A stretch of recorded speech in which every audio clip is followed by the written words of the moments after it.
সেনাপ্রধানের তত্ত্বাবধানে তৎকালীন অবৈধ পার্লামেন্টের স্পিকার শিরিন শারমিন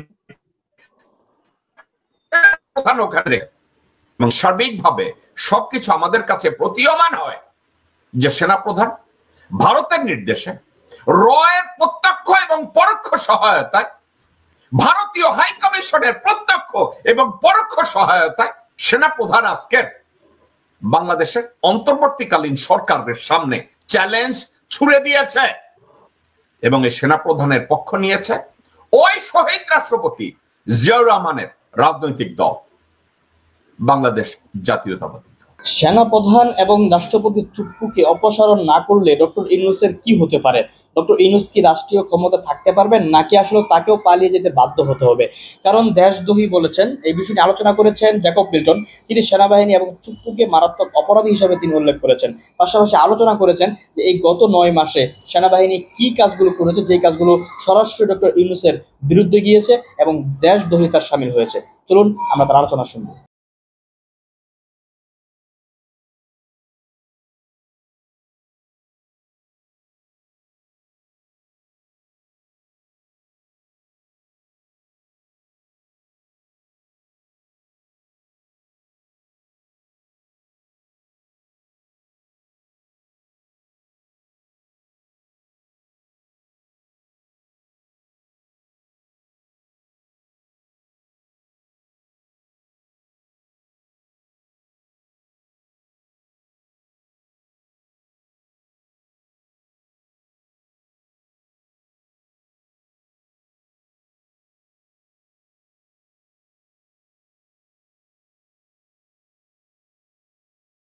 যে কোনো কান্ট্রির কনস্টিটিউশন একটা কথা বলে, ওয়ান লিডার এট এ টাইম, এই কথাটা বলে। আপনাকে আমি যদি আমেরিকার একটা রেফারেন্স দিয়ে কথা বলি, আমেরিকান নির্বাচনে নভেম্বরে একজন নতুন প্রেসিডেন্ট নির্বাচন করলেও between November and January 20th, in between there is a 2 president in the country, but only one president has the executive authority to order something. They don't quarrel, they don't fight between each other that who is the chief executive to the country, because the guy who just got elected, he cannot claim that I'm the chief executive to the country. He became the chief executive to the country. On the other hand, তারা একটা জিনিস জানে যে শপথ নেওয়ার আগে তাদের ওই অথরিটিটা আর নাই। বাংলাদেশের একটা টালমাটাল অবস্থা, এই টালমাটাল অবস্থায় আমরা সবসময় একটা কথা বলি, সেটা হচ্ছে বাংলাদেশে আমরা জন্মলগ্ন থেকে, আমি জন্মলগ্ন বলবো না, 1975 সালের আগ পর্যন্ত দেশের স্ট্রাকচারাল ফাউন্ডেশনটা এমন, স্ট্রাকচারাল পজিশনটা এমন একটা অবস্থায় তৈরি করতে মুজিব শেখ ব্যর্থ হয়েছে, একটা রাষ্ট্রের অবকাঠামোগুলো ভিজিবল ছিল না। তো খন্দকার মোস্তাক ওনার এই অল্প সময় উনিও ওই ভিজিবল কোনো কিছু আনতে পারে না। তাইলে আমরা যদি রাষ্ট্রের ইনফ্রাস্ট্রাকচার নিয়ে কথা বলি, গভর্নেন্স নিয়ে কথা বলি, একটা পলিসি নিয়ে কথা বলি, দেন এই ভিজিবিলিটি যেটা, এটা নিয়ে আসছে শহীদ রাষ্ট্রপতি জিয়াউর রহমান সাহেব। এবং এই কথাটা স্বীকার করতে আমার বিএনপি করার দরকার নাই, এই কথাটাকে রিকগনাইজ করার জন্য আমার অন্য কোনো রাজনৈতিক দলও করার দরকার নাই। কিন্তু তাইলে একটা রাজনৈতিক দলের প্রতিষ্ঠাতা যেখানে একটা রাষ্ট্রের গভর্নিং বডি একটা সরকারের অবকাঠামোকে তৈরি করছে, ইনফ্রাস্ট্রাকচারকে তৈরি করছে এবং গণতান্ত্রিক প্রক্রিয়াকে ইনঅ্যাক্টিভ থেকে অ্যাক্টিভ করেছে, মিডিয়াকে ওপেন করে দিয়েছে, এত বড় কৃতিত্ব যায়। আজকে আমরা যখন তার দলকে সমালোচনা করি, কখনো কখনো আমরা বিবেকের কাছে জিজ্ঞাসা করি, are we on the right track? এখন সমস্যা একটা জায়গায়, বাংলাদেশের একটা কমন কথা, যে যায় মক্কা সে হয় হাজি। আমরা সবাই এমপি হতে চাই, আমরা সবাই মন্ত্রী হতে চাই, আমরা সবাই প্রধানমন্ত্রী হতে চাই অথবা প্রেসিডেন্ট হতে চাই, কিন্তু সমস্যা একটা জায়গায়, সমস্যাটা হলো এই বাংলাদেশের এই প্র্যাকটিসটা নাই, that what exactly the job description of a parliament member. একজন এমপির কাজটা কি, দায়িত্বটা কি? গত 53 বছরে আমরা এটাকে এখন পর্যন্ত ব্যাখ্যা করতে পারি না। একজন মন্ত্রীর exactly what is going to be his profile and job description আমরা এখন পর্যন্ত জানি না। আজকের এই কথাগুলোকে কেন টানছি? একটা কারণে, আমাদের দেশের টালমাটাল অবস্থায় 2024-এ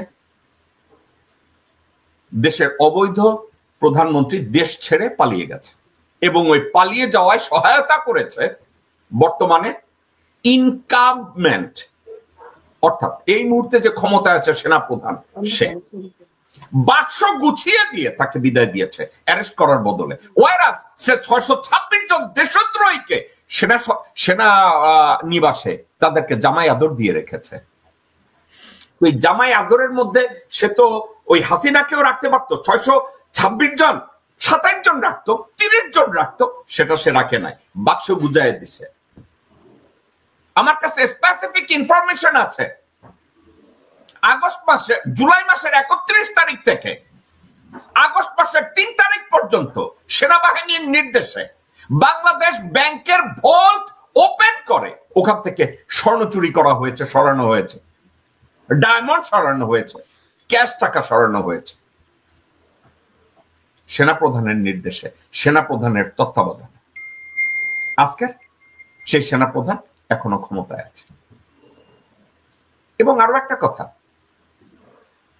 সেই অবৈধ সরকারের নিয়োজিত ছোট জগন্নাথ প্রেসিডেন্ট চুপ্পু, সে এখন ক্ষমতায় আছে। আমাদের কাছে স্পেসিফিক ইনফরমেশন আছে যে সেনাপ্রধানের তত্ত্বাবধানে তৎকালীন অবৈধ পার্লামেন্টের স্পিকার শিরিন শারমিন প্রধান ওখানে, এবং সার্বিকভাবে সবকিছু আমাদের কাছে প্রতীয়মান হয় যে সেনাপ্রধান ভারতের নির্দেশে, রয়ের প্রত্যক্ষ এবং পরোক্ষ সহায়তায়, ভারতীয় হাই কমিশনের প্রত্যক্ষ এবং পরোক্ষ সহায়তায় সেনাপ্রধান আজকের বাংলাদেশের অন্তর্বর্তীকালীন সরকারের সামনে চ্যালেঞ্জ ছুড়ে দিয়েছে এবং এই সেনাপ্রধানের পক্ষ নিয়েছে ওই শহীদ রাষ্ট্রপতি জিয়াউর রহমানের রাজনৈতিক দল বাংলাদেশ জাতীয়তাবাদী দল। দর্শকবৃন্দ, এটা ছিল আমার ওপেনিং স্টেটমেন্ট। আজকের আমার সাবজেক্টটা ছিল ডক্টর, চিকিৎসক। তারপরেও আপনাদেরকে আমি বলবো, যখনই সুযোগ পান আমাকে যদি একটু নক করেন যে আপনারা ওই সময় অ্যাভেলেবল, আমি আপনাদের ওই সময়টা কি আমি টার্গেট করে একটা শো আবার করে ফেলতাম। এছাড়া ইনশাল্লাহ কথা হবে। আপনাদের সবাইকে অনেক ধন্যবাদ। আমি একটু কনক্লুড করি, তারপরে আজকে শো আমি শেষ করব। দর্শকবৃন্দ, এই ছিল আমাদের শো।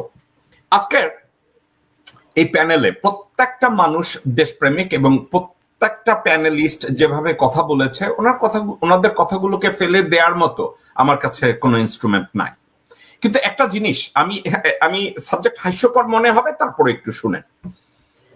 আর্মি অর্গানাইজেশনটাকে আর্মির রিটায়ার্ড আফসাররা কেন যেন জামাত ইসলামী বানাইছে, ফলাইতেছে। মানে জামাত ইসলামের একটা থিওরি আছে, জামাতের আমির যদি একটা কথা বলে, ওই কথাটা ন্যায় অন্যায় যা কিছুই হোক, তার পিছনের লোকজনরা জামাতের আমিরকে ফলো করতেই হবে। এটা তাদের রোকন এবং তাদের রাজনৈতিক একটা দর্শন। ইমাম ভুল করতে পারে না, তাদের দৃষ্টিতে জামাতের আমির হলো ইমাম। এখন আর্মির অনেক রিটায়ার্ড অফিসাররা সাবজেক্টটাকে এভাবে বলে যে সেনাপ্রধানকে সমালোচনা করা যাবে না, এবং তারা এই ন্যারেটিভটা তৈরি করতে চায় যে সেনাপ্রধানের সমালোচনা করলে পুরো আর্মিটা সমালোচিত হয়। আমি এই সাবজেক্টের সাথে খুব সম্মানের সাথে আমি দ্বিমত পোষণ করি। কারণ কি, an idiot will always stay as an idiot. They will never change their lifestyle or their philosophy.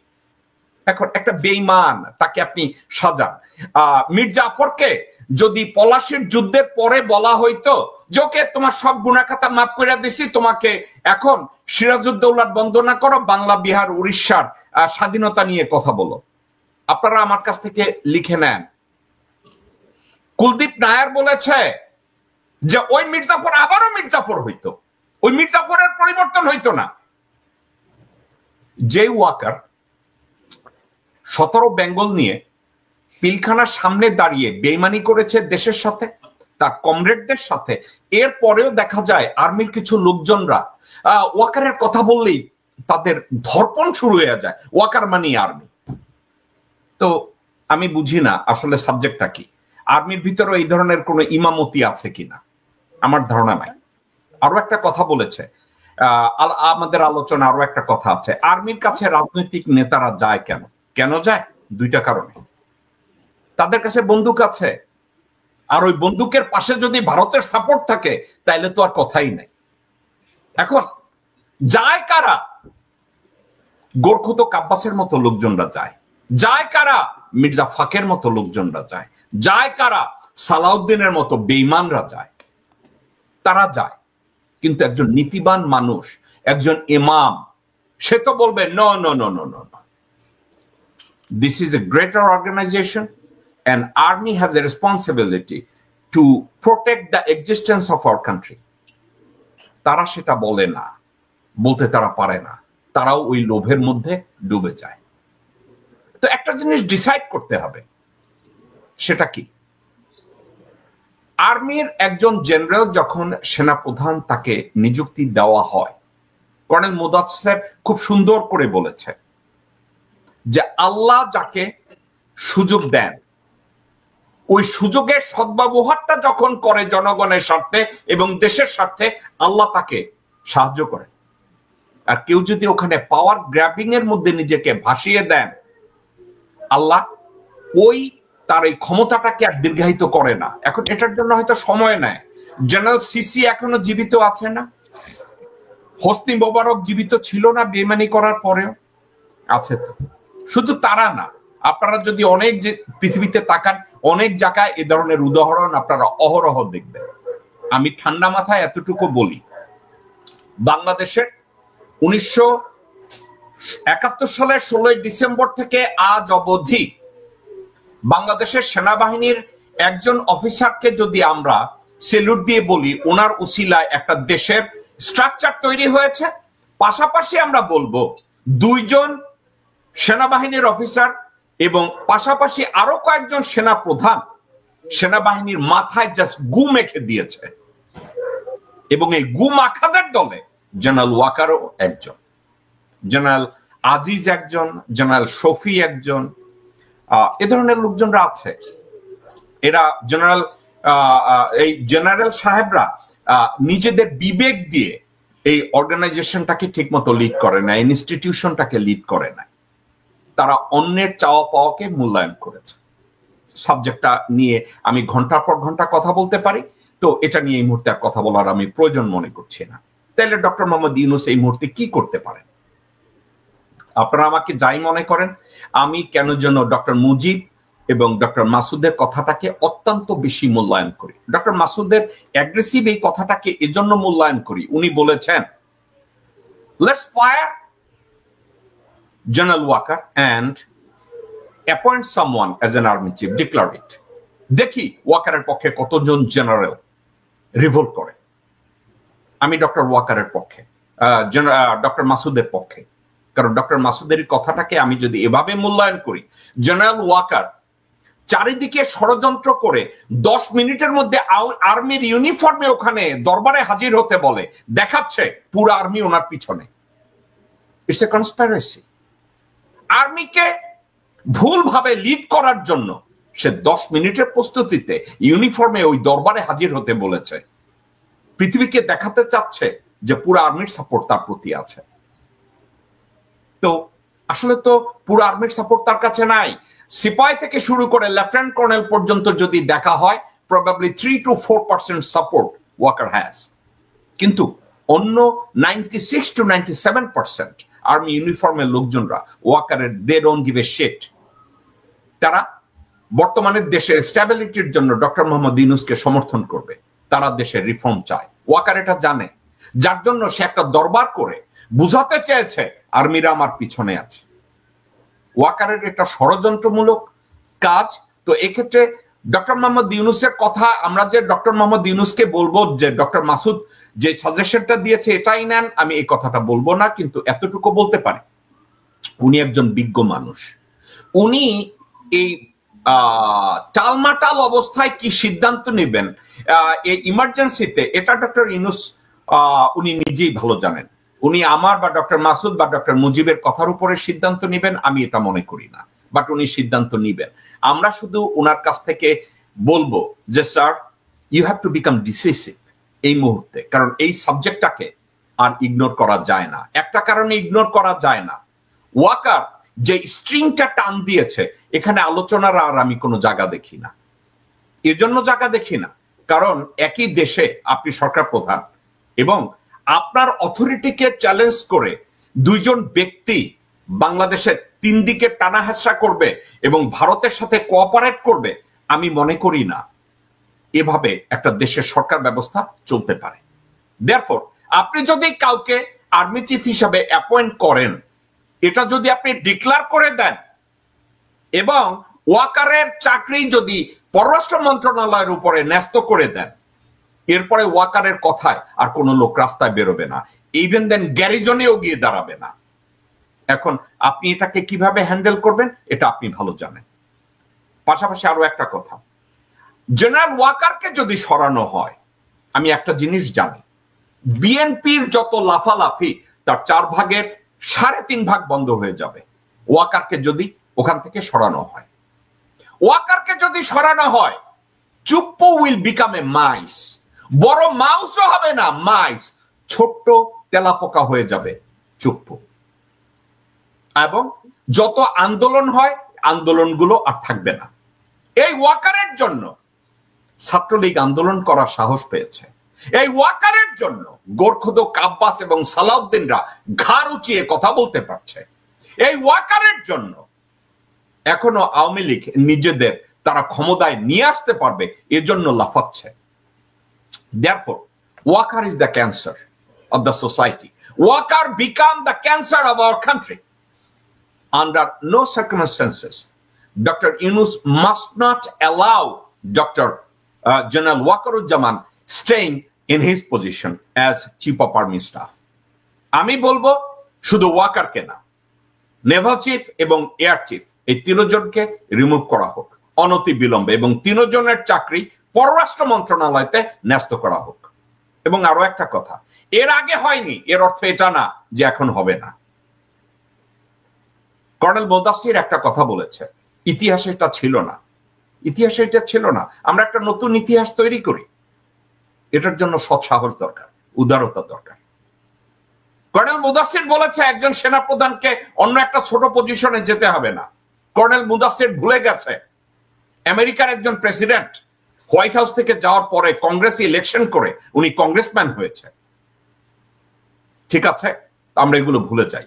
আমরা একটা এক্সাম্পল তৈরি করি পৃথিবীতে, যে এক্সাম্পলটা পৃথিবীর অন্য এক জায়গায় রাজনৈতিক ভাবে আলোচনায় আসবে যে বাংলাদেশে এটা হয়েছে। আমরা যদি এই এক্সাম্পলটা বাংলাদেশের ক্ষেত্রে তৈরি করি, ওয়াকারের ক্ষেত্রে আমরা যদি এটা তৈরি করি, তাহলে একটা জিনিস হবে, এর ভবিষ্যতে কোনোদিন কোন সেনা প্রধান ওয়াকারের মতো আচরণ করবে না, এরশাদের মতো আচরণ করবে না, নাসিমের মতো আচরণ করবে না। আরো একটা কথা, সবার মাইন্ড রিডিং তো আর ঠিক না। এই মাইন্ড রিডিং করতে গিয়ে আমার একার সিদ্ধান্তটাই সিদ্ধান্ত এবং এজন্যই তাকে ওপেন স্লেট দেওয়া হবে। সেক্ষেত্রে কেন যেন মনে হয় আমাদের সরকার এক্ষেত্রে ফেল করবে। আমি চিন্তা করতে পারি ওয়াকার খুব ধার্মিক, সেটা তার ব্যক্তি, ওয়াকার খুব ধার্মিক। আপু আপনি আমার বকা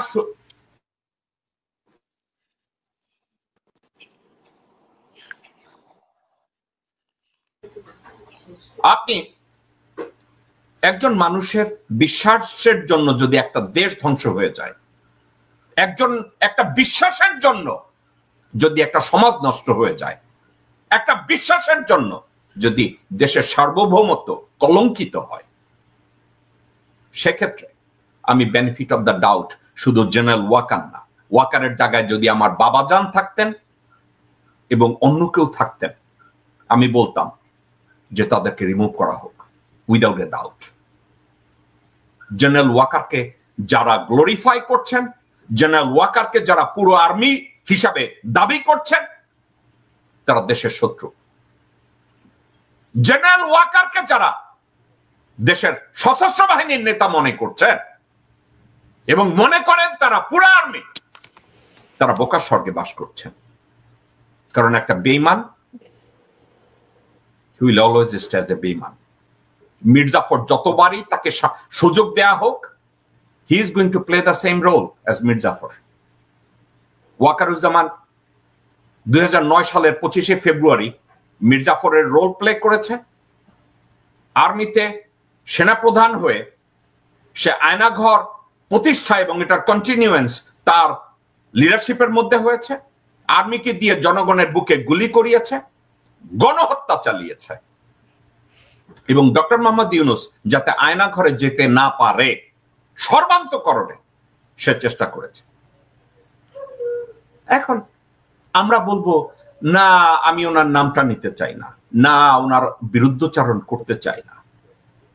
ওনারা সবাই ভদ্রলোক, কিন্তু আমাদের দেশে এই ভদ্রতা আর এখন আর কোনো জায়গা নেই। আমাদেরকে একটু ডিসিসিভ হতে হবে, আমাদেরকে সামনে এগিয়ে নিয়ে যেতে হবে। আর যেই বেঈমানরা 2013 সালের ডিসেম্বরে বেগম জিয়ার সাথে বেঈমানি করেছে, এটা নিয়ে আমি কালকের কথা বলবো। 2013 সালের মে মাসে বিএনপির সাদেক হোসেন খোকা, মির্জা আব্বাস, আব্দুল আউয়াল মিন্টু, সামাওবায়েদ, তখন সামাওবায়েদ ছিল না, আমির খসরু মাহমুদ চৌধুরীর মতো বেঈমানরা, মির্জাফররা বেগম জিয়ার সাথে বেঈমানি করেছে। এবং 2013 সালের 29শে ডিসেম্বর গোরখোদক আব্বাস পুরা সাদেক হোসেন খোকা সহ, আমির খসরু মাহমুদ সহ, আব্দুল আউয়াল মিন্টু সহ বেগম জিয়ার পিঠে ছুরিকাঘাত করেছে। এসব বেঈমানরা ওয়াকারের সাথে গিয়ে পার্টি করে, প্রণয় ভার্মার সাথে পার্টি করে, হর্ষবর্ধন শ্রীংলার সাথে পার্টি করে এবং একজন সেনাপ্রধান, সিটিং সেনাপ্রধান ক্রিমিনালদেরকে সেনানিবাসে আশ্রয় দেওয়ার পরে বলে আমি মানবতা দেখিয়েছি। ওয়েল, আপনি যদি এত মানবতা দেখান, ইন্দুরে কবর থেকে বাইর করে আপনি একটু মানবতা দেখান। সুব্রত বাইনকে সেনাপ্রধানের চেয়ারের বা বাসায় নিয়ে তাদেরকে একটু বসান। একই কাজ তো করছেন আপনি হাসিনাকে পার করে দিয়ে। মানবতা দেখানোর আর জায়গা খুঁজে পান না, তাই না? বিএনপির সব মির্জাফররা মির্জাফর ওয়াকারকে পছন্দ করে। বিএনপির এবং অন্যান্য দলের মির্জাফররা ওয়াকারের মতো চরিত্রকে পছন্দ করে, যারা ওয়াকারকে সামাজিকভাবে, পেশাগতভাবে এখনো রক্ষা করার জন্য পায় তারা করেন এবং নিজেদের মুখের কথা নষ্ট করেন। আমি তাদের জন্য শুধু একটা কথা, লানত আপনাদের উপরে। ওয়াকারকে বাংলাদেশ অ্যাফোর্ড করে না, কারণ ওয়াকার বাংলাদেশের অস্তিত্বকে ধারণ করে না। ওয়াকার প্রমাণিত একটা বেঈমান, একটা দুরাচার, একটা মির্জাফর। যে কোনো মূল্যে তাকে সরাতে হবে। ওয়াকারকে যদি বের করে দেয়া যায়, ডক্টর ইউনূসের বিরুদ্ধে সমগ্র আন্দোলন বন্ধ হয়ে যাবে। চুপ্পুকে যদি লাথি মেরে বের করে দেয়া হয়, সবকিছু অফ হয়ে যাবে। দর্শক বৃন্দ, এই ছিল আমাদের শো। আগামীকালকে বাংলাদেশ সময় রাত্র 11টায় আপনাদের সাথে আমার আবার দেখা হবে। আপনাদের জন্য দোয়া রইল, আমার জন্য দোয়া করবেন। দর্শকবৃন্দ, আমাদের সাথে এতক্ষণ থাকার জন্য অন্তরের অন্তঃস্থল থেকে আপনাদেরকে আমি ধন্যবাদ জানাচ্ছি। আমার এই চ্যানেল আপনারা যদি শেয়ার করেন এবং সাবস্ক্রাইব করেন। মোহাম্মদ ইউনূস এই মুহূর্তে কি করবেন? It's a $1 million question. কারণ উনি সেনাবাহিনীকে ম্যাজিস্ট্রেসি পাওয়ার দিয়েছেন এবং এই ম্যাজিস্ট্রেসি পাওয়ার দেওয়ার পরে তারা এটাকে এক্সিকিউট করে না বিধায় জেনারেল ওয়াকার ইদানিং বলে বেড়াচ্ছে, I'm not going to allow mob justice. Mob জাস্টিসটা কখন তৈরি হয় একটা সমাজে? যখন রাষ্ট্রযন্ত্র আইনকে রক্ষা করে না, আইনের শাসনকে রক্ষা করে না, তখন মব জাস্টিস এক্সিস্ট করে। এটা আমার কথা না। আপনারা জাম্বিয়ার দিকে তাকিয়ে দেখেন, আপনারা সাউথ আফ্রিকার দিকে তাকিয়ে দেখেন, আপনারা এল সালভাডোরের দিকে তাকিয়ে দেখেন, আরো শুনবেন আলজেরিয়ার দিকে তাকিয়ে দেখেন, আরো শুনতে চান আমার কাছে কেনিয়ার দিকে তাকিয়ে দেখেন, সোমালিয়ার দিকে তাকিয়ে দেখেন। ললেসনেস যখন রাষ্ট্রযন্ত্র নিয়ন্ত্রণ করে না, তখন মব জাস্টিসের তৈরি হয়। ডক্টর মোহাম্মদ ইউনূসকে ভুলভাবে বুঝানো হয়েছে যে মিলিটারিকে ম্যাজিস্ট্রেসি পাওয়ার দিলে সব ঠিক হয়ে যাবে, কিন্তু ইট ওয়াজ এ ট্রিক্স। ম্যাজিস্ট্রেসি পাওয়ার দেওয়ার পরে if the armed forces services refuse to execute magistracy power or cooperate interim government, then lawlessness will be everywhere, and who will be responsible? They would say Dr. Mohammad Yunus. That was the entire ploy. So Dr. Yunus এই মুহূর্তে কি করতে পারেন? তার সামনে দেশদ্রোহী মির্জাফর সেনাপ্রধান রয়েছে এবং স্বৈরাচারের নিযুক্ত চুপ্পুও রয়েছে। এটা নিয়ে আজকের প্যানেলে আমি কথা বলবো। আজকের আমি লাকি, আমার প্যানেলে 6 জন মানুষ আছে, প্রত্যেকটা মানুষ অভিজ্ঞ। আসুন আমরা প্যানেলিস্টদের সাথে আপনাদের পরিচয় করিয়ে দেই। আমি সর্বপ্রথম স্বাগত জানাবো কর্নেল মুদাসির খান আপনাকে। আসসালামু আলাইকুম। ওয়ালাইকুম আসসালাম রাহমাতুল্লাহি ওয়া বারাকাতুহু।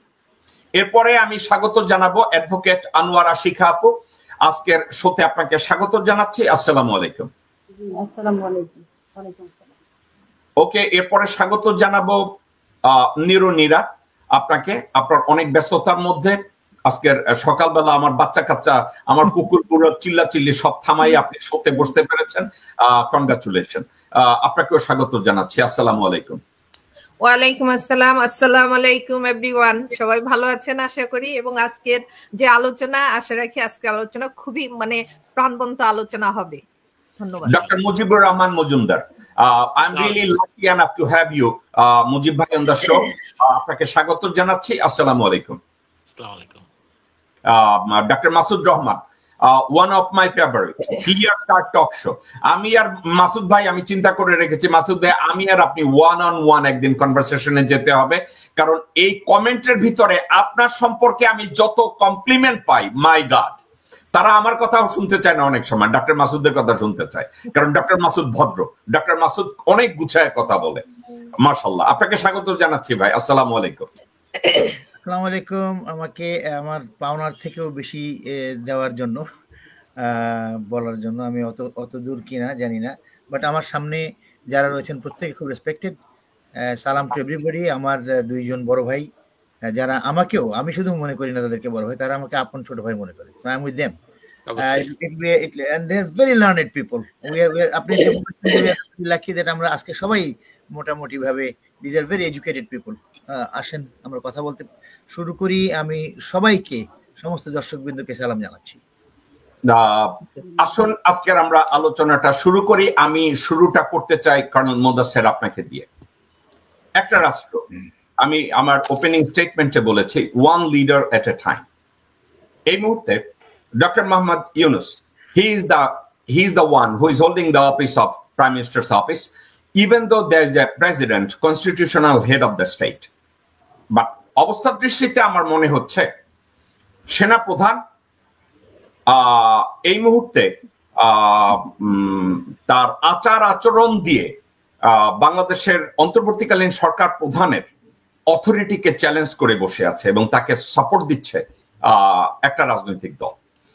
এখন বর্তমান অবস্থার প্রেক্ষাপটে ডক্টর ইউনুস কি সিদ্ধান্ত নিতে পারে? আমি জাস্ট আপনার কাছে ওপেন একটা প্রশ্ন করছি।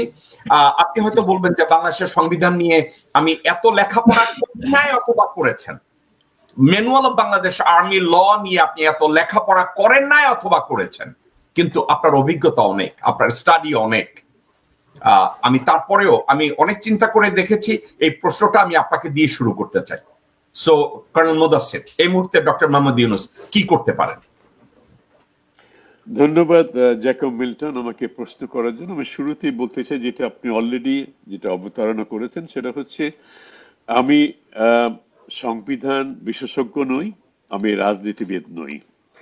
সংস্কৃতি নিয়ে কথা বলা, রাজনীতির কথা বলা আমার সেই জন্য সেই অভিজ্ঞতা নেই আমার, এবং সেই আমি দৃষ্টত রাখতে চাই না।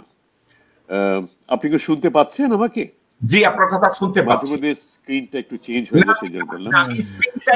স্ক্রিনটা বাংলাদেশ আর্মির একটা লকে আমি শুধু আপনাকে দেখানোর জন্য, সবাইকে দেখানোর জন্য আমি স্ক্রিনে নিয়ে এসেছিলাম। আচ্ছা আচ্ছা, ঠিক আছে, অনেক ধন্যবাদ আপনাকে। তো আমি যেটা বললাম, আমি আমরা সবাই রাজনীতিতে সচেতন থাকতে চাই, অনেকে আমরা রাজনীতিবিদ নই, কিন্তু আপনাদের এখানে যারা তিনজন দেখছি, আমি হচ্ছে দুজন, অন্তত দুজন হচ্ছে আপনার কনস্টিটিউশন এক্সপার্ট আর রাজনীতির সাথে জড়িত আছেন দুজন সরাসরি, তিনজন সরাসরি ভাবে। আমি আর মাসুদ আমরা রাজনীতি সরাসরি জড়িত, কিন্তু আমরা সচেতন।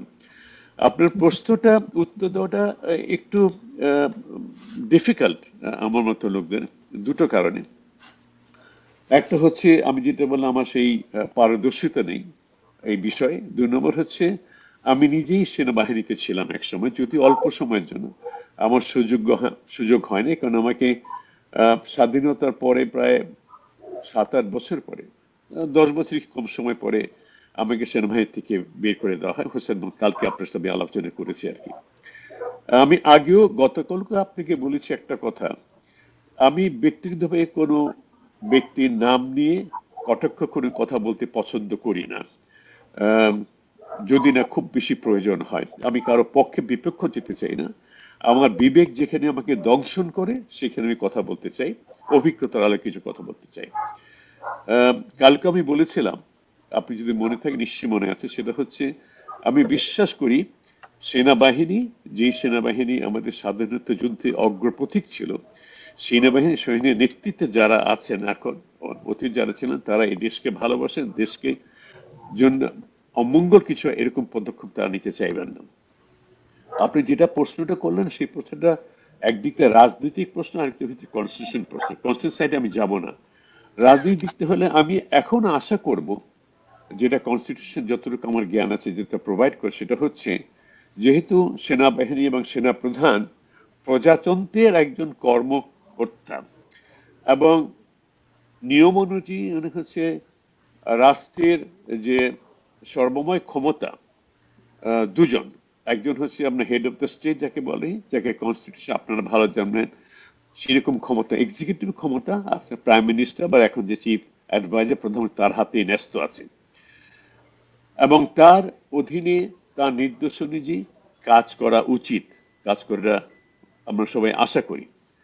কোনো কোনো ক্ষেত্রে এরকম হয়ে থাকে, এবং আমি যেটা বললাম, আমি কোনো পক্ষপাতিত্ব করে কথা বলছি, কোনো কোনো ক্ষেত্রে হয়ে থাকে যেখানে হচ্ছে রাষ্ট্রের রাজনৈতিক নেতৃবৃন্দ রাষ্ট্রের বিরুদ্ধে অনেক সময় কাজ করে থাকে।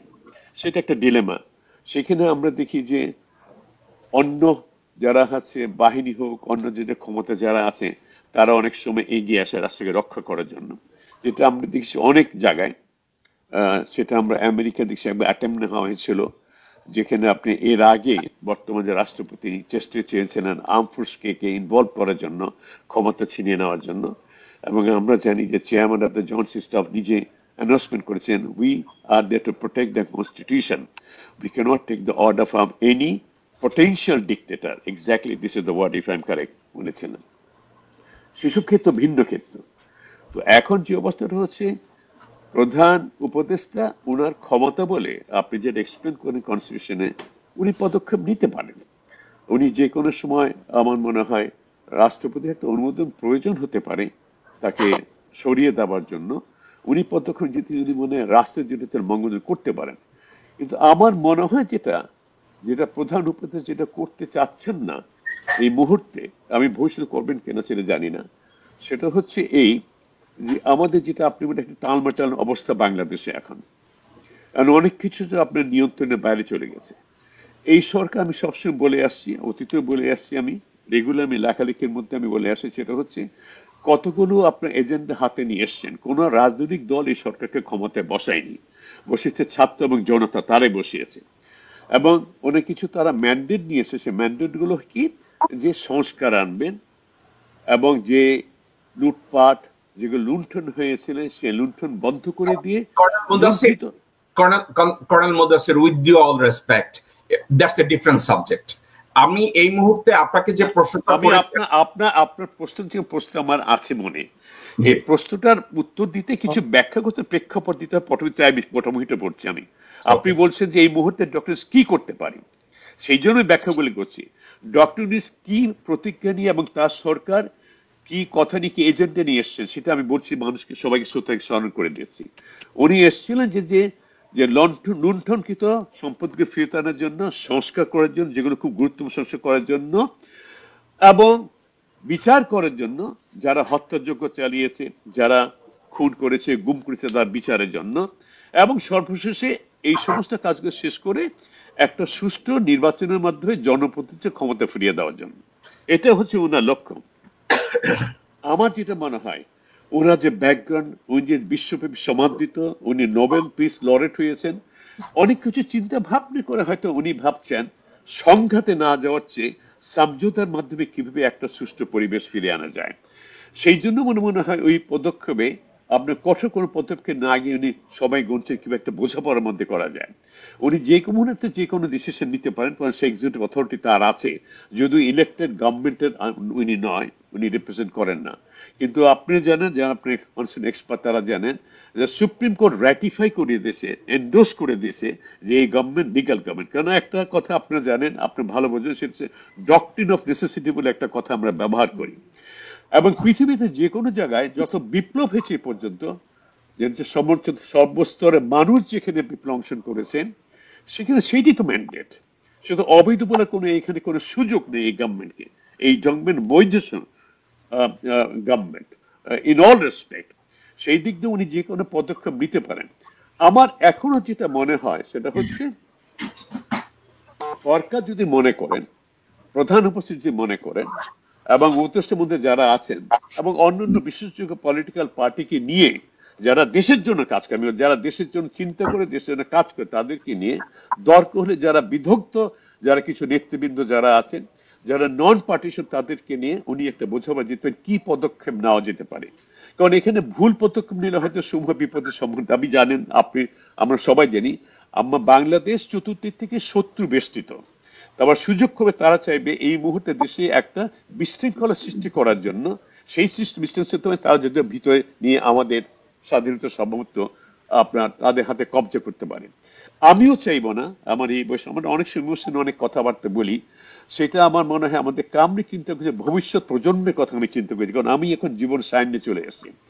আমি চাইবো যে একটা বোঝাপড়ার মধ্যে এই যে এখন বর্তমান যে একটা দুর্যোগের সৃষ্টি হচ্ছে, এটা কন্ট্রোলে নিয়ে আসা।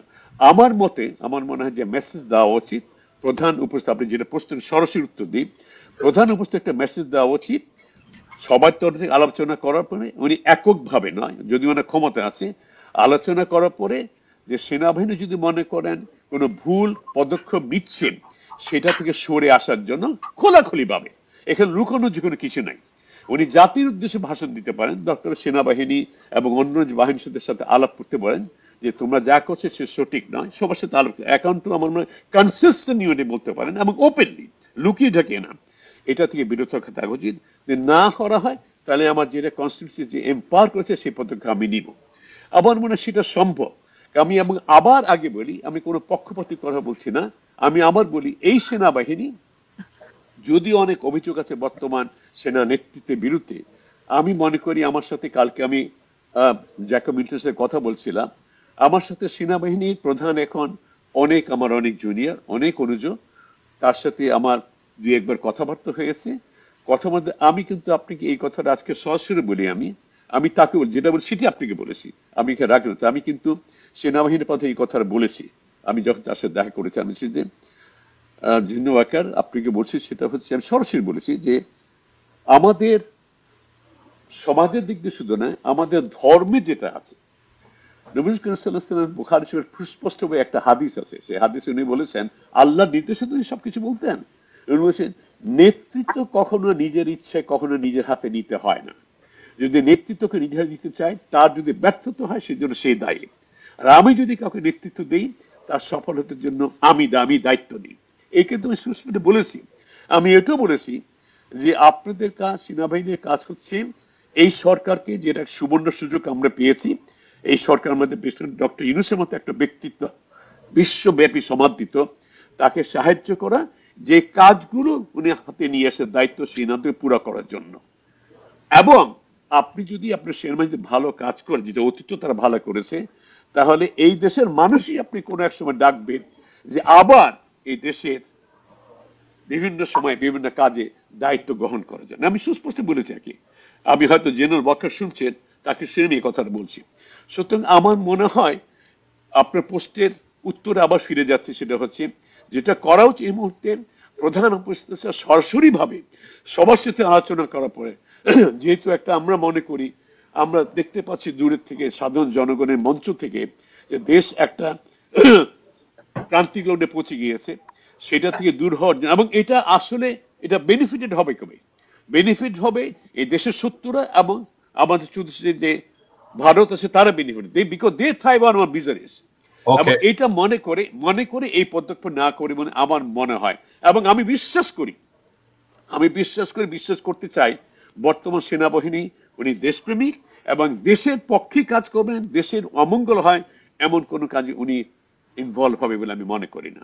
ওকে, কারণ মোদাসের আপনার সুচিন্তিত মতামত যেভাবে আপনি আর্টিকুলেট করেছেন, আপনার প্রত্যেকটা লজিক্যাল কথাকে এবং মুরব্বী সুলভ কথাগুলোকে আমি আমার দৃষ্টিতে একজন দেশপ্রেমিক নাগরিক হয়ে আমি আপনার কথার সাথে দ্বিমত পোষণ করব না, কিন্তু একটা সাবজেক্টকে খুব হাসি ঠাট্টা করে জেনারেল কলিন লুথার পাওয়েল একটা কথা বলছিল।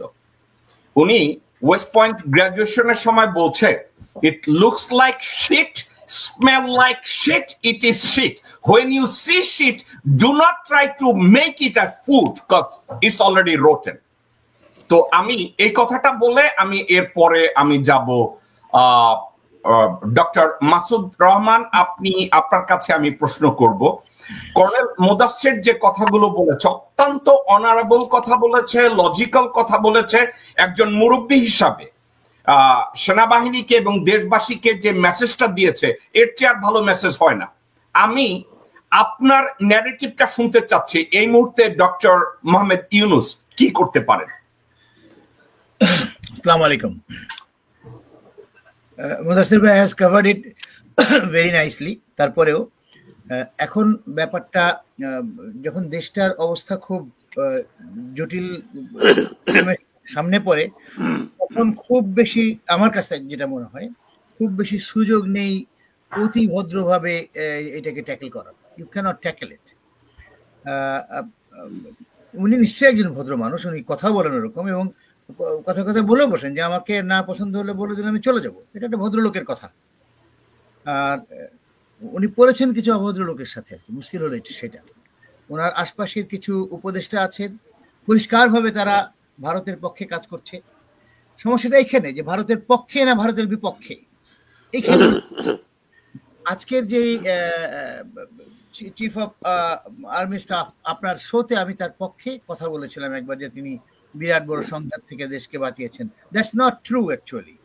গ্র্যাজুয়ালি ইউ ক্যান আন্ডারস্ট্যান্ড যে ওই ব্যাপারটা সম্পূর্ণ সত্য নয়। উনি শুধু দেশকে বাঁচাতে চান নাই, উনি নিজে এবং তার বোন সবাইকে বাঁচাতে চেয়েছিলেন, যার জন্য এইটা করেছেন আর কি। উনি তো আপনি যেটা বললেন যে he could arrest Sheikh Hasina and call the people যে ভাই শি ইজ অলরেডি অ্যারেস্টেড, তার প্রপার বিচারের পক্ষে যাবে, কোনো সমস্যা নেই। He didn't do that. He allowed special helicopter, special plane, special arrangement, boxes of box load of money and all this, সব কিছু সহ উনি অ্যারেঞ্জমেন্ট উইথ ইন্ডিয়া, যাতে অ্যারেঞ্জ করে, মানে he took a huge step to save his cousin, তার ওয়াইফের কাজিনকে বাঁচানোর জন্য সেসব পদক্ষেপ নিয়েছিল। That's fine. এখন ওনাকে যেটা মনে করতে, ডক্টর মাসুদ, উনি কি শুধু সেভ করেছে বাংলাদেশের সম্পদ লুণ্ঠনের ক্ষেত্রে? উনি একজন সহযোগী, উনি সহযোগিতা করেছে। উনি সেনাবাহিনীকে কলঙ্কিত করেছে, বিমান বাহিনীকে কলঙ্কিত করেছে, নৌবাহিনীকে কলঙ্কিত করেছে। বাংলাদেশের সম্পদ লুণ্ঠন করে হাসিনার হাতে তুলে দিয়েছে হেলিকপ্টারে। Yeah, I'm coming to that. আসতেছি। আপনার যখন শেখ হাসিনা চলে যাওয়ার পরে his role should be as Mudassir bhai said যে আমি আমার দেশের আর্মি চিফ এবং আমি আমার দেশের সার্বভৌমত্বের জন্য যে কোনো রকম যুদ্ধ করতে রাজি আছি। মুশকিলটা হচ্ছে যে উনি সার্বভৌমত্বের এগেনস্টে চলে যাচ্ছেন। He is being controlled by India, যেটা হয়তো আমার বড় ভাই সব বলতে পারেন না, ওনার অবস্থান থেকে ওনার বলাটা মানায় না বলে হয়তো বলেন নাই, but that is true that this man is being controlled by India. Even Palki Sharma of Indian একটা চ্যানেল, পালকি শর্মা, সে বলে, সে is a very good anchor, সে বলে যে this Wakar Sahib is our pro-Indian general. We don't want pro-Indian general. General should be pro-Bangladesh. আর কোনো pro নাই তার। No pro-Pakistan, no pro-America, no pro-India. It has to be only one pro, and that is Bangladesh pro. একজন general যার হাতে সমস্ত কিছু দিয়ে দেওয়া হয়েছে যে দেশের সার্বভৌমত্ব রক্ষা করা তোমার এবং তোমার বাহিনীর কাজ। That he is not doing. He is listening to India. এবং কয়দিন পর পর চিল্লাচিল্লি যেগুলো করে সেগুলো হচ্ছে ইন্ডিয়া থেকে তার ওয়াইফের টেলিফোনে শেখ হাসিনার নির্দেশ অনুযায়ী করে এবং ইন্ডিয়ার নির্দেশ অনুযায়ী করে। India is prescribing every step for him. That is where it's a mistake. এটা ওনার করা ঠিক হচ্ছে না। ওনাকে বুঝতে হবে যে উনি বাংলাদেশ আর্মির জেনারেল, বাংলাদেশের পক্ষে। বাংলাদেশের এখন ইউনূস সাহেব এসেছেন 50 বছর, আমাদের যতদিন জন্ম হয়েছে আমাদের ভাগ্যে এমন একজন ব্যক্তি আরেকজনই ছিলেন এই ধরনের সম্মানীয় ব্যক্তি, কিন্তু ওনার সারা পৃথিবী ব্যাপী ছিল না, বাট জিয়াউর রহমান একই রকমের সম্মানীয় একজন ব্যক্তি ছিলেন। বাট উনি ইউনূস সাহেব সবাই জানে, এভরিবডি নোজ যে উনি সারা পৃথিবীতে উনি অত্যন্ত সম্মানী। এমন কেউ নেই যে উনাকে চেনে না পৃথিবীতে, যার জন্য বাংলাদেশ আজকে একটা লেভেলে আসছে, বাংলাদেশকে আজকে একটা পরিচিতি আসছে। এরকম একটা লোক যে দেশটাকে কোনো লোভ ছাড়া একটা পেনি কেউ নেয়নি এই সরকারের, ওনার নির্দেশ অনুযায়ী কেউ একটা পেনি চুরি করে নেই। তো এইরকম একটা নির্লোভ একজন সরকারকে ওনার সম্পূর্ণ সহায়তা করে তাড়াতাড়ি করে সংস্কারগুলো হেল্প করা এবং তাড়াতাড়ি করে ইলেকশনের দিকে সরকারকে অ্যালাউ করা, হেল্প করা, যে ভাই আপনি করে ফেলেন।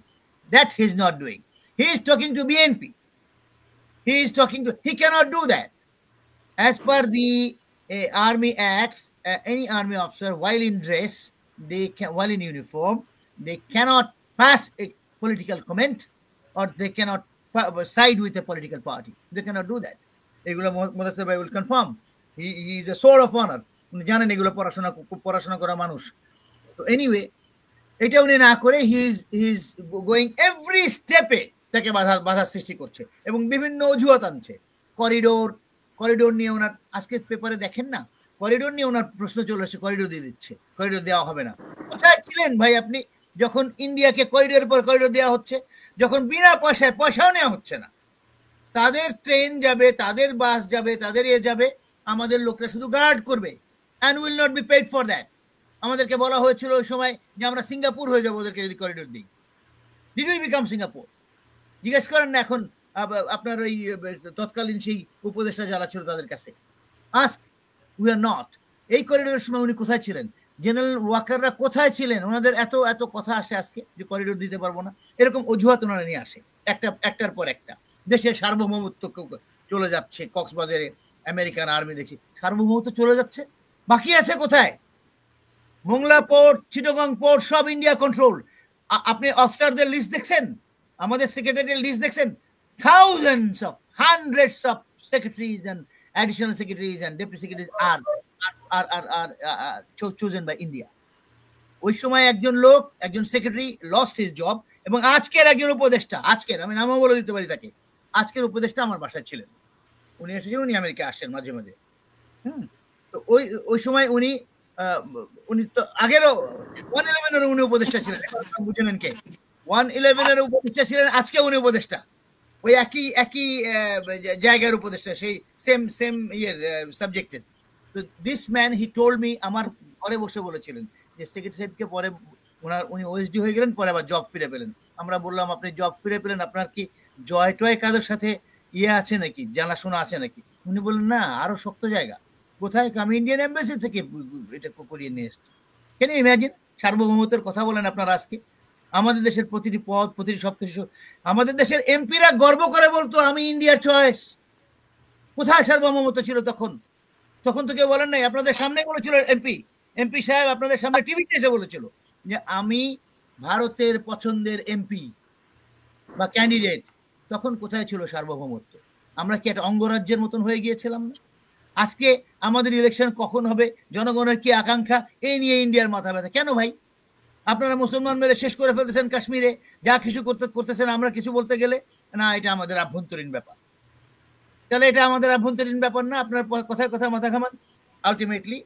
তো এই যখন আমাদের অবস্থা, India or not India, against India, সেক্ষেত্রে আমাদের ইউনুস সাহেব, আমি জানি না আমি ঠিক কিনা, কিন্তু আমার উইশফুল থিঙ্কিং হচ্ছে he should call him, give him A last warning, যে বাবা তুমি রাস্তায় আসো, তুমি একটা ভালো ছেলে, দেশের জন্য কাজ করো।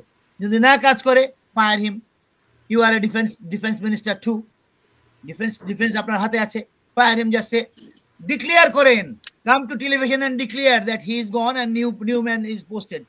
ওর সাথে 25 জনের বেশি জেনারেল নাই, I am telling it, and I think Mudassir ভাই নোজ ইট ভেরি ওয়েল। ওনারা আর্মির মা বাবার মতন, তারা জানে আর্মি তাদের সন্তান, আর্মির কোনো কিছু খারাপ হোক তারা কখনো চাবে না, আর্মি তাদের চাইল্ড, তারা এত ভালোবাসে আর্মিকে। সো তারা জানে অ্যাটলিস্ট যে this man is surrounded by 20 to 25 generals and brigadiers because they were all involved in the atrocities done by Hasina. ওই ইনভলভমেন্টের জন্য তারা একটা ছাতা হিসেবে নিয়েছে ওয়াকারকে, যে ওয়াকার আমাদেরকে বাঁচিয়ে রেখেছে, হুইচ ইজ ট্রু। তাদের অনেকে নামে ওয়ারেন্ট বের হচ্ছে, কেউ অ্যারেস্ট হচ্ছে না, because of Waker. So Waker ওদের সেফটি, ওয়াকারের জন্য ওরা সেফটি। এই একজনকে খুঁজে পাবেন না আপনি। যদি আজকে আমার ধারণা, আজকে যদি ইউনুস সাহেব ক্লিয়ারলি ওয়ার্নিং দেওয়ার পরে না শুনলে ফায়ার করে, he is fired, all army will be totally different. আমাদের মনে রাখতে হবে Waker is not equivalent to army. Okay, doctor Masud Rahman, আপনি কি মনে করেন ডক্টর কর্নেল মুদাসসির যেভাবে বলছে যে ডক্টর ইউনুস একটা ভলাইটাল সিচুয়েশন ক্রিয়েট করতে চান না, কিন্তু আমি ওনার কথাটাকে সম্মানজনক ভাবে নেওয়ার পরেও আমি আপনার কথায় আসি, গভর্নিং এর ক্ষেত্রে you must use sometimes a stick rather than carrot. আমি মনে করি না এখানে ক্যারট কাজ করবে, এখানে স্টিকের দরকার আছে। তো সেক্ষেত্রে আপনি বলতে চাচ্ছেন ডক্টর মোহাম্মদ ইউনুস যদি ইদার জেনারেল ওয়াকারকে ফায়ার করে অথবা তাকে ওখান থেকে রিমুভ করে, ফায়ার করতে গেলে প্রেসিডেন্টের অ্যাপ্রুভাল লাগবে। এখন যদি ফায়ার না করে তাকে ওখান থেকে স্টাফ কলেজে বা কোনো এক জায়গায় সমরাস্ত্র কারখানায় পোস্টিং করে দেয়, সেক্ষেত্রে কিন্তু ওনাকে ফায়ার করার দরকার নাই এবং প্রেসিডেন্সিয়াল অ্যাপ্রুভালেরও দরকার নাই। এটা কিন্তু ডক্টর মোহাম্মদ ইউনুস পারেন। তো আপনি কি বলতে চাচ্ছেন ওনার এটাই করা উচিত? আই থিংক যদি এটা সম্ভাবনা থাকে, হি শুড ট্রান্সফার হিম, এবং শুধু ট্রান্সফার না, সাথে সাথে আর একজন চিফের নাম ডিক্লেয়ার করতে হবে। এতে হবে কি, ওই আর ওর সাথে যে লোকগুলো আছে, they are not going to listen to him anymore, কারণ তারা শুনে ফেলছে যে দেশের প্রধান উপদেষ্টা has already declared that and the order is coming. So we can even if we support, আমাদের কোনো লাভ হবে না, তারা তখন বিপদে পড়ে যাবে। অ্যান্ড এন্টায়ার আর্মি বিলো যারা আছে, some brigadiers and all lieutenant colonels and all the officers below, JCOs and NCOs and troops, everybody will be happy. Nobody is going to listen to him. He'll be NDC তে পাঠা দেন একটা জায়গায়, ওকে, একাডেমির principal বানা দেন, এত জ্ঞানী মানুষ, তাই ওদেরকে পাঠিয়ে দেন দিয়ে you do that. I think this is a demand of the country at this time. আমি দেখছি মুসকে হাসছেন যে এত সহজ নয় বা কোনো কারণে, but this has to be done. কোনো সময় stick is needed more than carrot. You have to do it. Masud ভাই, আমার জেনারেল ওয়াকারের জন্য এর চেয়েও ভালো একটা পজিশন আছে। ওয়াকার আইএসপিআর দিয়ে এবং তাদের কতগুলো গুণ আছে ডিজিএফআই, এদেরকে দিয়ে বলে উনি খুব ধার্মিক, উনি খুব আল্লাহওয়ালা লোক, উনি আবার ইমামতিও করে। তাহলে এটা যদি হয়, তাহলে আমার মনে হয় ওনাকে আর্মি থেকে ডেপুটেশনে ইসলামিক ফাউন্ডেশনে পাঠাইয়া ওইটার চেয়ারম্যান করে দেওয়া উচিত। না, উনি ইমামতি করেন, জোহরেরটা করেন ওনার অফিসে ওনার লোকজন দিয়ে, আসরেরটা উনি ওনাদের সেন্ট্রাল মস্কে যান আর কি। হিজ পায়াস, আমি এটা নিয়ে কোনো কথা বলতে চাচ্ছি না, but he should be probably transfer to some other place. And যদি কোনো গন্ডগোল, সবচেয়ে বড় কথা কি, এটা ভোলাটাইল সিচুয়েশন হয়ে যাবে না, অতটা হবে না, কারণ কি মাত্র 15-20 জন আর্মি অফিসার ওনার সঙ্গে থাকবে, তারাও তখন ভয় পাবে। Rest of the army will understand যে আমরা now we are in the right path. ওকে, আপনার মতামত অত্যন্ত সুন্দর। আমি এবার ডক্টর মুজিবুর রহমান মজুমদার আপনার কাছে যাব। আপনি কর্নেল মুদাসসির এবং ডক্টর মাসুদের অসাধারণ মন্তব্য শুনেছেন। অসাধারণ প্রেসক্রিপশনের কথা শুনেছেন অন্তর্বর্তীকালীন সরকারের জন্য। আপনি একজন রাজনৈতিকভাবে বিজ্ঞ রাজনীতিবিদ, আপনি পেশাগতভাবে একজন চিকিৎসক, এবং বিএনপি ঘরানার রাজনীতির সাথে আপনি ওতপ্রোতভাবে জড়িত। আপনি যুক্তরাষ্ট্রে বিএনপি কে প্রতিষ্ঠা করেছেন। আপনার কাছ থেকে আমরা কি ধরনের ডক্টর মোহাম্মদ ইউনূস কি ধরনের সাজেশন পেতে পারেন at this moment? What is he gonna do? ধন্যবাদ জ্যাকব মিল্টন, এবং ধন্যবাদ অন্যান্য সবাইকে আমার শুভেচ্ছা অভিনন্দন, এবং আপনার দর্শকদেরকে আমার শুভেচ্ছা অভিনন্দন। আপনি যদি আমাকে 2 মিনিট এক্সট্রা সময় দেন আমি খুব আনন্দিত হব। আজকে আমি আপনার এটার উত্তর দিব, কিন্তু তার আগে আমি প্রয়াত প্রেসিডেন্ট জিয়াউর রহমান, যিনি কিনা বাংলাদেশের হিস্ট্রিতে অত্যন্ত উল্লেখযোগ্য ব্যক্তি এবং বাংলাদেশ হিস্ট্রিতে সবচেয়ে পপুলার প্রেসিডেন্ট ছিলেন, ওনার 44তম মৃত্যুবার্ষিকী আমরা জাস্ট হয়ে গেল। তো এখানে আমি 2-একটা কথা বলবো যেটা আমার মনে হয় আপনার দর্শকদের জন্য খুবই উপকৃত হবেন। প্রথম কথা হলো, বাংলাদেশে আপনার শেখ মুজিবের মৃত্যুর হত্যার বিচার হয়েছে, কিন্তু আজ পর্যন্ত জিয়া রহমানের হত্যার বিচার হয়নি। আমি আপনার এই প্রোগ্রামের থ্রুতে আমি ডিমান্ড করব যে জিয়া রহমানের হত্যার বিচার যাতে ইউনূস সাহেব শুরু করেন। কেননা এই হত্যার বিচার বিএনপি করবে না। শেখ ম্যাডাম খালেদা জিয়া 3-3বার বাংলাদেশের প্রাইম মিনিস্টার হয়েছেন। আমার জানা মতো উনি প্রথমবার চেষ্টা করেছিলেন, ওনাকে করতে দেওয়া হয় নাই। ওনার বাংলাদেশের স্বাধীনতার ঘোষক, বাংলাদেশের সবচেয়ে পপুলার প্রেসিডেন্ট, এবং আজকে যে বিএনপি সবচেয়ে বৃহত্তর দল, তার প্রতিষ্ঠাতা, তার মৃত্যুর, তার হত্যার বিচার আজও হয় নাই। আমি এখানে কয়েকটা ইম্পর্টেন্ট ইনফরমেশন আপনাকে দিব, যেটা আপনারা হয়তো অনেকেই জানেন অথবা আজকে নতুন শুনবেন আমার কাছ থেকে। ওনাকে যখন মারা হয় আপনার চিটং সার্কিট হাউসে, ওনার এটার উপরে এফআইআর করেছিলেন মোকাররম হোসেন। মোকাররম হোসেন ছিলেন তখন চিটং ডিভিশনের আপনার ডিটেকটিভ ব্রাঞ্চের ডিআইজি চিফ ছিলেন উনি 57 পেজের একটা রিপোর্ট উনি দাখিল করেছিলেন, যেখানে উনি শো করেছিলেন অনেকগুলো ঘটনা, যার মধ্যে উনি ইন্ডিয়া সম্পৃক্ত পান। ওখানে ওই দিন রাতের বেলা পুলিশ থেকে 264 পুলিশ পাহারায় থাকার কথা ছিল ওখানে। আপনার লেফটেন্যান্ট কর্নেল মাহফুজ ওখান আপনার 220 জন পুলিশকে ওখান থেকে সরিয়ে দেওয়া হয়। শুধু 40 জন পুলিশ রাখা হয়েছিল সেই রাত্রে, যে রাত্রে বৃষ্টি হচ্ছিল, এবং সার্কিট হাউস পাহারা দেওয়ার জন্য।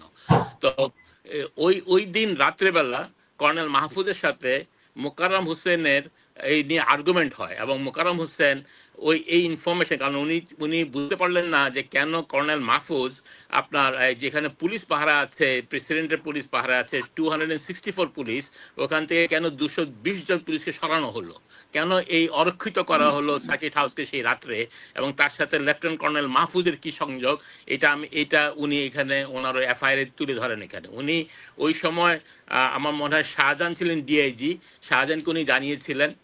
ওই রাত্রে যখন আর্মি অ্যাটাক করে, তখন উনি উন্ডেড হন, ওনার পায়ের মধ্যে গুলি লাগে, মোকাররম হোসেনের পায়ে, এবং এখানে একটা পুলিশ মারা যায়। আর্মির মধ্যেও একজন উন্ডেড হয়েছিল পুলিশের গুলিতে, এবং শোনা যায় যে একজন মারা গেছিল। এটা আমি 100% শিওর না, কিন্তু মোকাররম হোসেন সাহেবের রিপোর্টে এটা আছে। এই রিপোর্টটা উনি যখন সাবমিট করেন, এটার মধ্যে ওই সময় মেজর জাহান মোহাম্মদ জাহান চৌধুরী ছিলেন ডিজিএফআই প্রধান। ওনাদের কি রোল ছিল, তারপরে ওখানকার সমস্ত মঞ্জুর এবং সবকিছুর রোল উনি এগুলোর মধ্যে ইনভেস্টিগেট করে জমা দিয়েছিলেন। ওখানে যেই জিয়া রহমান যে গেছিলেন বিএনপির ভিতরে একটা কোন্দল করার জন্য জামাল উদ্দিন এবং সুলতান আহমেদের সাথে, সেটাও একটা সাজানো নাটক ছিল, সেটা উনি ওখানে ইনফরমেশন দিয়েছিলেন। তো পুরো জিনিসটা একটা কনস্পিরেসি ছিল, এবং এই ব্যাপারে উনি একটা রিপোর্ট দিয়েছিলেন, যে রিপোর্টকে আজ পর্যন্ত প্রকাশ করা হয় নাই। নট অনলি দ্যাট, ওনার এই রিপোর্টের কারণে ওনাকে বারবার প্রেশার দিয়েছিলেন এরশাদ গভর্নমেন্ট এসে যে আপনাকে এই রিপোর্ট উইথড্র করতে হবে এবং আপনাকে রিপোর্ট চেঞ্জ করুন। উনি অস্বীকার করেন যে আমি এই রিপোর্ট উইথড্র করবো না। তারপর ওনাকে আর্লি রিটায়ারমেন্ট করে দেওয়া হয়, এবং ওনাকে আজ পর্যন্ত ওনাকে বা ওনার ফ্যামিলিকে ওনার রিটায়ারমেন্টের ভাতা বা সরকারি যেসব ভাতা ওনার কাছে পাওয়ার কথা ওনাকে দেওয়া হয়নি, বরং ওনার ফ্যামিলিকে, ওনার সন্তানদেরকে দেশ ছাড়া করা হয়। তো এই যে একজন দেশপ্রেমিক পুলিশ অফিসার যিনি 1964-এ তার কাজের জন্য প্রেসিডেন্ট আইয়ুব খান থেকে একটা বিশেষ পেয়েছিলেন যে তার সিনসিয়ারিটির জন্য, এই লোকের এই যে এফআইআর সাবমিট করেছিলেন, আজ পর্যন্ত এটা নিয়ে এই জিয়া রহমানের এই এই এই হত্যার কোনোদিন বিচার করা হয় নাই। আমি এই জন্য আজকে ডিম্যান্ড করব যে আপনার প্রোগ্রামের থ্রুতে, যে আমি জানি বিএনপি যে পাওয়ারে আসে, বিএনপি যদি এখন বলে, আমি সঙ্গে শুনলাম কি নাম আপনার আমির খসরু বলতেছে তারা সব বিচার করবে। আমি আমির খসরুকে জিজ্ঞেস করতে চাই, আমির খসরু সাহেব, আমাদের প্রতিষ্ঠাতা বিএনপি পার্টির প্রতিষ্ঠাতা এবং বাংলাদেশের স্বাধীনতার ঘোষক, তার হত্যার বিচার করতে পারেন আপনারা আজ পর্যন্ত। কোনদিন আপনার মুখ থেকে শুনি নাই তার বিচার চাইতে। আপনি আমাদেরকে বুঝাতে আসছেন যে আপনি এই হাসিনার যাদেরকে মারছে তাদের আপনি বিচার করবেন, আপনি কচু করবেন। আপনারা হলো সব ভারতের দালাল। আপনারা জিয়া রহমানের বিচার করেন নাই, কারণ আপনারা জানেন এর সাথে ভারত সম্পৃক্ত, এই জন্য আপনারা বিচার করেন নাই। ভারত যতগুলো অন্যায় বাংলাদেশের সাথে সম্পৃক্ত, কোনোটা আজ পর্যন্ত বিচার হয় নাই এবং কোনোটার বিচার হবে না যতক্ষণ পর্যন্ত আপনাদের আমাদের দেশে এই ভারতের এই দালালগুলো বেঁচে থাকবে বা চালাবে। আপনার আজকে যে বিডিআর হত্যা যে বারবার বাধা দেওয়া হচ্ছে কি কারণে? কারণ এটার মধ্যে ইন্ডিয়া সম্পৃক্ত, এই জন্য আপনি বিডিআর হত্যার বিচার করতে পারতেছেন না। আজকে এই যে হাসিনার এগুলোর সাথে ইন্ডিয়া সম্পৃক্ত, আপনি এগুলো বিচার করতে পারতেছেন না। কেন? কারণ ইন্ডিয়া হলো 1947 থেকে হলো একটা সন্ত্রাসী রাষ্ট্র। আপনি ইন্ডিয়াকে বুঝতে হবে ইন্ডিয়া কি জিনিস। ইন্ডিয়া বাংলাদেশের উপর সন্ত্রাসী কাজ করছে, ইন্ডিয়া নিজামের ইয়েকে হায়দ্রাবাদকে সন্ত্রাসী করে নিয়ে গেছে, কাশ্মীরকে নিয়ে গেছে সন্ত্রাসী। ইন্ডিয়ার বরাবর একটা সন্ত্রাসী রাষ্ট্র। কিন্তু আমরা যদি ইন্ডিয়াকে প্রপার ওয়েতে আমাদের দেশে যতগুলো হত্যা হচ্ছে এগুলো যদি বিচার করি এবং দেশে পৃথিবীর কাছে তুলে ধরতে পারি যে ইন্ডিয়া কি করে একটা অন্য দেশের সন্ত্রাস তৈরি করে, তাহলে আজকে যে ইন্ডিয়া যেভাবে তাদেরকে প্রমাণ করতে চায় যে তারা একটা Democratic largest Democratic country in the world এবং যেসব কথা বলতে চায় এগুলো সব ধূলিসাৎ হয়ে যাবে এবং ইন্ডিয়ার মুখে চুন পড়বে এবং ইন্ডিয়া পৃথিবীর কাছে একটা নিকৃষ্ট রাষ্ট্র হিসেবে পরিগণিত হবে।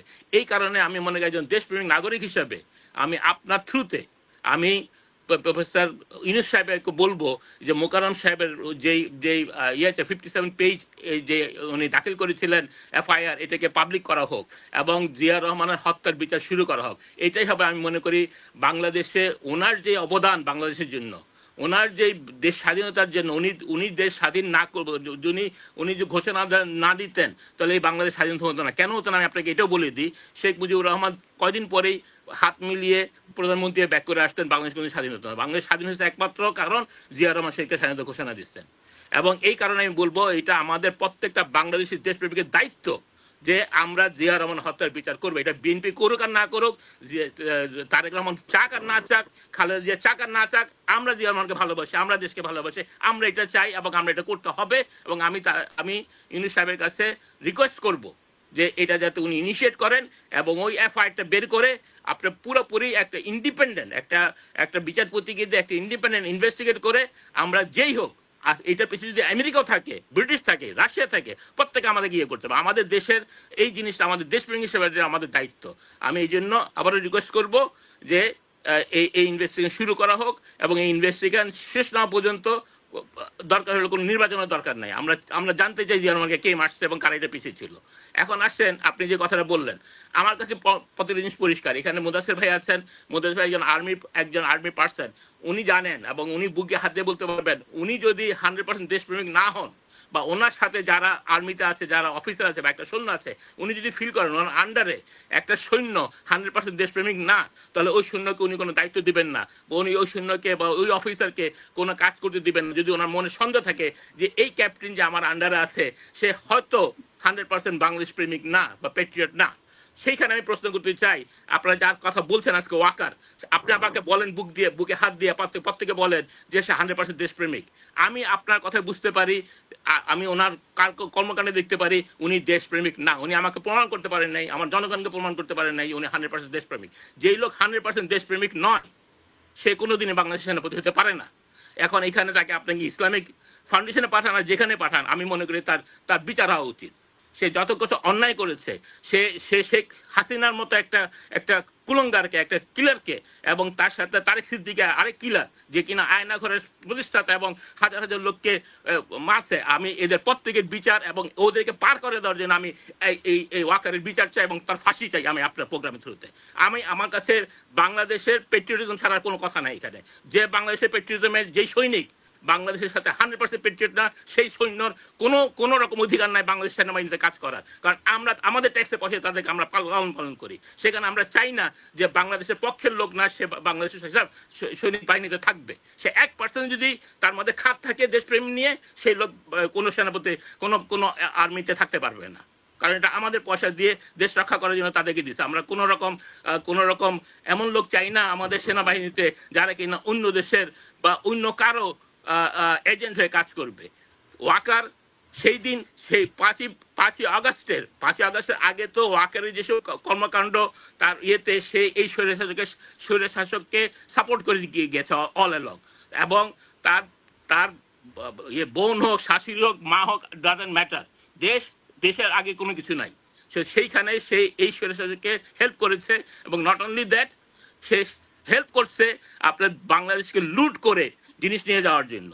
বাংলাদেশের অনেক ইম্পর্টেন্ট কাগজ তার কাছে ছিল যেগুলো সে নিয়ে গেছে। তার মানে আমি আপনাকে বলতে পারি যেটা আমি জানি আজকে আপনার কাছে করতে। আজকে এই বছরের 16 ডিসেম্বর যদি গত বছরের 24 যদি আগস্টে যদি এটা না হতো, 16 ডিসেম্বরে মোস্ট লাইকলি যে হাসিনা যে আন্ডারস্ট্যান্ডিং করেছিল, যদি আমি জানতে পেরেছি কোনো একটা গোপন সূত্রে, যে বাংলাদেশের অস্তিত্ব বিলীন হয়ে যেত, বাংলাদেশ একটা ইন্ডিয়ার একটা স্টেট হয়ে ডিক্লেয়ার হতো, এবং সেইভাবেই তারা প্রিপারেশন নিয়েছিল।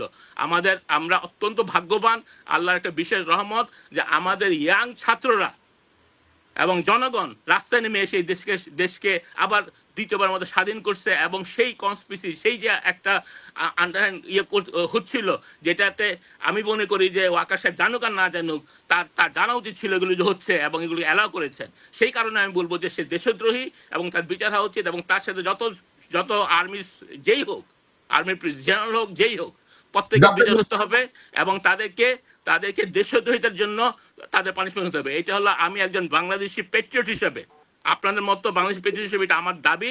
আমি সব জনগণকে বলবো এই দাবি উচ্চারণ করতে হবে। এবং আমি আই ডোন্ট কেয়ার ওয়াকারকে আমি পার্সোনালি নিজে দেখেছি একদিন, I personally didn't like him, কারণ আমার কাছে মনে হচ্ছে he is not a patriot. এবং আপনারা জানেন সেনাবাহিনীতে কতগুলো মেডেল পড়লে যে পেট্রিয়ট হবে তা না। বাংলাদেশের সেনাবাহিনীতে অনেক দেখেছি যারা গাদ্দার, যারা ভারতের পক্ষে কাজ করেছে। সুতরাং আমরা ওই গাদ্দার সেনাবাহিনী চাই না। আমাদের সেনাবাহিনী দেশপ্রেমিক, আমাদের সেনাবাহিনী বাংলাদেশ স্বাধীন করে দিয়েছে, আমাদের সেনাবাহিনীতে বহু লোক দেশের জন্য প্রাণ দিচ্ছে। আমি দেখতে চাই আপনার সাধারণ জনগণের মতো যে বাংলাদেশের যত সেনাবাহিনী যত লোক থাকবে, সিপাহী থেকে শুরু করে সেনাপতি পর্যন্ত, প্রত্যেকে 100% দেশপ্রেমিক হবে, এবং বাংলাদেশের স্বার্থ ছাড়া অন্য কোনো দেশ বা কোনো ব্যক্তির স্বার্থের জন্য কাজ করবে না। ওয়াকার এটা করতে প্রুফ করতে পারেনি, সে তার কর্মকাণ্ডে। শুধু আমি মনে করি তার ওই ইসলামিক ফাউন্ডেশন যাওয়া দরকার নাই, তার যেতে হবে জেলে। ওকে ডক্টর মুজিব, আমি একটা কথা বলি, রয়ের বেশ কিছু লোকজন সাংবাদিকতার নামে অথবা ডিপ্লোম্যাট হিসেবে বাংলাদেশে আসে, এবং তাদের দুই একজনের কয়েকটা কথাবার্তার আলোচনার একটা পোর্শন আমি আপনাকে এমনি শেয়ার করছি।